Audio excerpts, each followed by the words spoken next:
আমাদের গেটটা সুন্দরভাবে তৈরি হয়ে গেছে। এখানে আরও কিছু অ্যাস্থেটিকভাবে করা হয়েছে।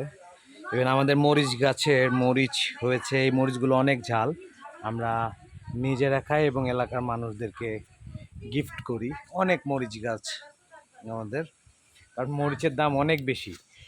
এখানে আছে ডালিম গাছ, তারপরে পেয়ারা গাছে এই যে পেয়ারা হচ্ছে, এখানে সবুজ মরিচ গাছ, অনেক ধরনের মরিচ গাছ আছে। তারপরে এই যে রঙিন পাতা গাছ আছে। তারপর আমরা পুঁই শাক নর্মালি এখান থেকেই খাই। এখানে এই যে ফুল ধরেছে মরিচ গাছে, এই ফুলটাও অনেক সুন্দর। তারপর আরেকটা ফুল গাছ আছে যেটাতে ফুল ধরে আছে আর কি। এখানে কচু গাছ করা হয়েছে, কলা গাছ, তারপরে হচ্ছে সবজির লাউ গাছ।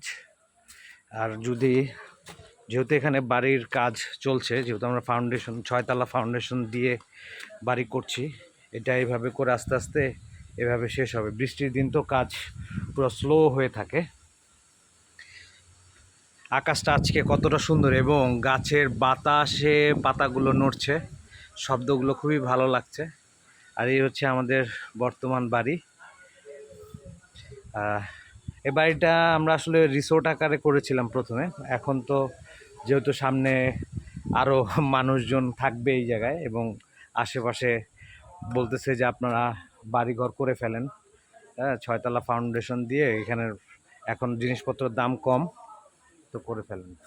তো আস্তে আস্তে আমরা চেষ্টা করতেছি কাজগুলো করার, কিন্তু বৃষ্টির জন্য আসলে কাজগুলো করাটা তত একটা সহজতর হয় না।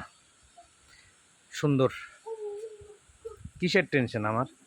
এই গাছের বাদাম হয় অনেক বড় বড়, আমরা বাদাম টাদাম খাই, কোনো টেনশন নাই জীবনে, স্মুথ। এই যে আমার মেয়ে নাচতেছে, ওই যে আমার বোন বসে আছে, তাতিং তাতিং করতেছে, তাতিং তাতিং। ভালো থাকেন।